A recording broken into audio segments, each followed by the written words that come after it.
All right, so California voters will get a chance this election to weigh in on a boost to the minimum wage. So under Prop 32, it would increase from $16 an hour to $18. And while affordability is a major concern across the Bay Area, some say a mandatory wage hike comes at too high a cost. Our Amanda Harry has a closer look at this debate.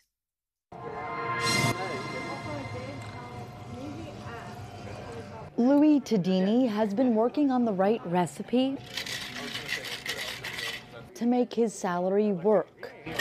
But it is very challenging to, both go to school and maintain a standard of living on the minimum wage. Tadini is a bartender at Top House and a senior at UC Berkeley. While he has a scholarship to help with tuition, everything else is on him. It's still not enough to make ends meet every single month, and I do have to borrow money.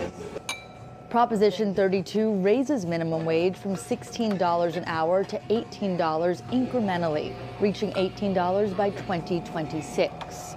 In some cities like San Francisco, San Jose, and Berkeley, where Tadini works, minimum wage is already $18. He says living on $16 would be impossible. I would not be able to survive just point blank.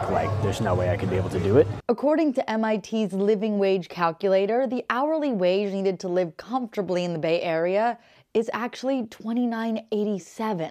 Cal State East Bay professor Amira Barger says raising the minimum wage could help many people who are currently making significantly less. Improving their ability to meet basic needs like rent, food, and even healthcare. And when minimum wage workers have more disposable income, they're more likely to spend those dollars. Opponents of the measure include the California Grocers Association, California Chamber of Commerce, and California Restaurants Association. Prop 32 is going to raise the prices of everything. Groceries, eating out, clothing. I can't take it anymore. Well, then you know what to do. Along with higher prices for consumers, these groups make the case that Prop 32 will hurt small businesses. Barger says there's merit to this argument. There may be some initial adjustments for small businesses, like reducing hours or even reducing the number of jobs. You guys doing all right over here? But for Tadini, he's in support of all minimum wage employees making $18 an hour. I asked him if he believes most of the people he serves understand what it's like to make minimum wage. No.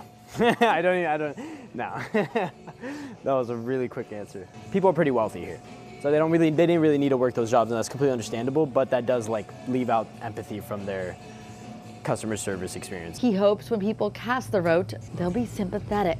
It's not being greedy, wanting a raise, it's wanting to be able to survive without, checking your bank account every 2 days. A reality that's becoming more and more common for millions of Californians living on or near the poverty line.